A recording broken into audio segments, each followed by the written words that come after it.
বাড়ির পাশের একটা আম গাছে ঝুলতো একটা বড় মৌচাক। আমরা বন্ধুরা প্রায় দূর থেকে সেই মৌচাকটা দেখতাম। অসংখ্য মৌমাছির একটার পর একটা এসে বসছে, আবার উড়ে যাচ্ছে।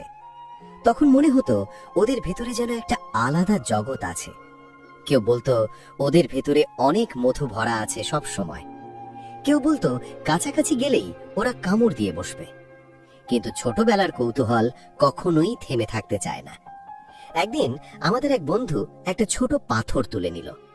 আমরা সবাই বললাম, না না, মৌচাকে পাথর মারিস না। কিন্তু সে আমাদের কথা না শুনে পাথর ছুঁড়ে মারল। 1 সেকেন্ড, 2 সেকেন্ড, তারপর পুরো পরিবেশটাই বদলে গেল। মনে হলো গাছটা হঠাৎ জীবন্ত হয়ে রাগে ফুঁসে উঠেছে। অসংখ্য মৌমাছি একসাথে বেরিয়ে এলো, চারদিকে ছড়িয়ে পড়ে। আমরা দৌড়তে শুরু করলাম। কে কোথায় পালাচ্ছে বোঝা যাচ্ছিল না। ঠিক তখনই আমার হাতে একটা তীব্র জ্বালা অনুভব করলাম। মনে হলো যেন আগুনের কিছু একটা হাতের ভেতরে ঢুকে গেছে। বাড়ি ফিরে দেখি হাত লাল হয়ে ফুলে উঠেছে। দাদু তখন শান্তভাবে বললেন, যে মৌমাছি হুল ফোটাইছে সে মরবে। আমি অবাক হয়ে গেলাম সেই কথা শুনে। সেদিন একটা ছোট্ট মৌমাছি আমাকে আঘাত করলো, কিন্তু সেই মারা যাবে? তখন থেকেই সেই প্রশ্নটা আমার মাথায় গভীরভাবে গেঁথে গেল। সময় চলে গেল, শৈশব শেষ হলো, বড় হয়ে উঠলাম, কিন্তু সেই ছোট্ট প্রশ্নটা মনের ভেতরে রয়েই গেল।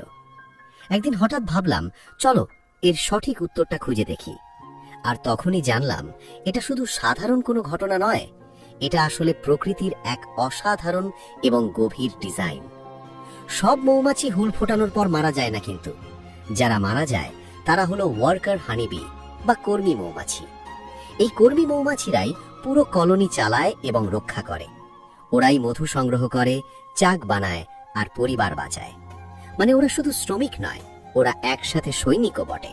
এখন আসি আসল প্রশ্নে, কেন হুল ফোটালে মৌমাছি মারা যায়? এর উত্তর লুকিয়ে আছে তাদের শরীরের গঠনের মধ্যে। মৌমাছির হুল দেখতে ছোট হলেও এর গঠন অত্যন্ত জটিল। হুলের ডগায় থাকে ছোট ছোট কাঁটার মতো অংশ, নাম বার্বস। এই বার্বসগুলো ঠিক মাছ ধরার হুকের মতো কাজ করে। চামড়ার ভেতরে ঢুকলে এই কাঁটাগুলো আটকে যায় শক্তভাবে। মানুষের চামড়া তুলনামূলকভাবে মোটা এবং ইলাস্টিক হওয়ায় সমস্যা হয়। ফলে মৌমাছির হুল ভেতরে আটকে থাকে, বের হতে পারে না। মৌমাছি উড়ে যাওয়ার চেষ্টা করলে হুল আটকে শরীর টানে, ফলে তার অ্যাবডোমেন, ভেনাম স্যাক সহ অভ্যন্তরীণ অঙ্গ ছিঁড়ে যায়। এই অবস্থায় মৌমাছি কয়েক মিনিটের বেশি বাঁচতে পারে না। সে হুল ফোটানোর মুহূর্তেই নিজের মৃত্যুকে নিশ্চিত করে ফেলে।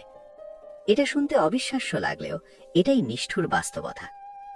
প্রকৃতি কেন এমন একটা ব্যবস্থা তৈরি করলো প্রশ্ন জাগে মনে। কেন একটা আক্রমণ মানেই সেই প্রাণীর আত্মত্যাগ হয়? এর উত্তর লুকিয়ে আছে মৌমাছির সামাজিক জীবনের মধ্যে। মৌমাছি কখনো একা থাকে না, ওরা থাকে কলোনিতে। একটা কলোনি মানে হাজার হাজার মৌমাছির একটি বড় পরিবার। এই পরিবারে সবচেয়ে গুরুত্বপূর্ণ হলো রানী মৌমাছি, সব সময়।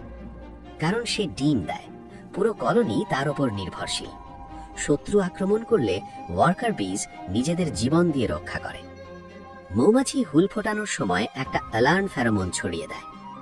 এই রাসায়নিক সংকেত অন্য মৌমাছিদের বিপদের কথা জানায়। একটা মৌমাছির আত্মত্যাগ পুরো কলোনিকে বাঁচানোর সংকেত হয়। না, সব মৌমাছি হুল ফোটানোর পর মারা যায় না। নরম ত্বকের প্রাণীকে হুল ফোটালে সে বেঁচে থাকতে পারে, কারণ তখন তার হুল চামড়ায় আটকে যায় না। রানী মৌমাছি একাধিকবার হুল ফোটাতে পারে অনায়াসে, কারণ তার হুলে সেই বার্ব স্ট্রাকচার থাকে না মোটেই। আজ সেই ছোটবেলার ঘটনাটা মনে পড়লে অন্যভাবে ভাবি। আর শুধু ব্যথার কথা মনে পড়ে না, সেই স্মৃতিতে মনে হয় একটা ছোট্ট প্রাণী তার পরিবার রক্ষা করেছিল, যার জীবন হয়তো কয়েক সপ্তাহের বেশি ছিল না। সে নিজের জীবন দিয়ে তার পরিবারকে রক্ষা করে গেছে। আমরা তখন ভয় পেয়েছিলাম, দৌড়ে পালিয়ে গিয়েছিলাম, কিন্তু আজ বুঝি ওটা ছিল একটা নিঃশব্দ আত্মত্যাগ। মৌমাছি হুল ফোটানোর সময় শুধু ব্যথাই দেয় না, সে আমাদের শরীরে একটা বিশেষ ধরনের বিষ ঢুকিয়ে দেয়। এই বিষের মধ্যে থাকে মেলিটিন নামের একটি শক্তিশালী উপাদান। মেলিটিন আমাদের কোষকে উত্তেজিত করে জ্বালা ও ব্যথা তৈরি করে। মৌমাছি চলে যাওয়ার পরেও বিষথলি কিছুক্ষণ বিষ ঢালতে থাকে, মানে মৌমাছি চলে গেছে, কিন্তু তার আক্রমণ তখনও চলছে। ছোটবেলায় ভাবতাম কেন এতগুলো মৌমাছি একসাথে তাড়া করে। এর কারণ হলো সেই অ্যালার্ম ফেরোমন যা ছড়িয়ে পড়ে। একটা মৌমাছি হুল ফোটালে এমন গন্ধ ছড়িয়ে দেয়, সেই গন্ধ অন্য মৌমাছিদের বলে এখানে আক্রমণ করতে হবে। তখন একটার পর একটা মৌমাছি একই জায়গায় হুল ফোটায়। একটা ছোট্ট আক্রমণ মুহূর্তেই একটা বড় যুদ্ধ হয়ে যায়। আমরা মৌমাছিকে ভয় পাই, কিন্তু সত্যিটা অন্যরকম। মৌমাছি হলো পৃথিবীর অন্যতম গুরুত্বপূর্ণ পলিনেটর বা পরাগায়নকারী। ওরা ফুলে ফুলে ঘুরে গাছের পরাগায়নে সাহায্য করে, ফলে ফল, সবজি সবকিছু জন্মাতে মৌমাছি সাহায্য করে। আমাদের খাবার প্রায় 1/3 খাবার মৌমাছির ওপর নির্ভরশীল। যে প্রাণীটাকে আমরা ভয় পাই সেই আমাদের বাঁচিয়ে রাখছে। ভাবুন, একদিন পৃথিবী থেকে সব মৌমাছি হারিয়ে গেল, তাহলে ফুল থাকবে কিন্তু ফল আর হবে না, গাছ থাকবে কিন্তু বংশবিস্তার চিরতরে থেমে যাবে। ধীরে ধীরে পুরো পৃথিবীতে ভয়াবহ খাদ্য সংকট তৈরি হবে। অনেক বিজ্ঞানী মনে করেন মৌমাছি না থাকলে ইকোসিস্টেম ভেঙে পড়বে। একটা ছোট্ট প্রাণী আসলে কত বড় ভূমিকা রাখে জীবনে। আজ পুরো বিষয়টা বোঝার পর একটা জিনিস পরিষ্কার হয়, মৌমাছির হুল ফোটানো শুধু আক্রমণ নয়, এটা একটা সিদ্ধান্ত। সে জানে এই আঘাত তার জীবনের শেষ আঘাত, তারপরও সে করে, কারণ তার পরিবারকে রক্ষা করতে হবে। প্রকৃতি আমাদের শেখায় দায়িত্ব, ত্যাগ আর একসাথে থাকার শক্তি। মৌমাছি হুল ফোটালে প্রথম কাজ হলো দ্রুত হুল বের করা, কারণ হুলের বীজথলি কিছুক্ষণ ধরে বিষ ঢালতে থাকে। নখ বা কাঠ দিয়ে আলতো করে ঘষে হুল সরাতে হবে। চেপে ধরলে আরো বেশি বিষ ভেতরে ঢুকে যেতে পারে। তারপর ঠান্ডা পানি বা বরফ দিলে ব্যথা ও ফোলা কমে। মৌমাছি আসলে অকারণে কখনোই কাউকে আক্রমণ করে না। ওরা শুধু তখনই হুল ফোটায় যখন বিপদ অনুভব করে। আমরাই অনেক সময় ওদের বিরক্ত করি, ওরা প্রতিরক্ষা করে। প্রকৃতির সাথে থাকতে হলে আমাদের একটু সচেতন হতে হবে, কারণ সবচেয়ে শান্ত প্রাণীটাও বিপদে পড়লে লড়াই করে।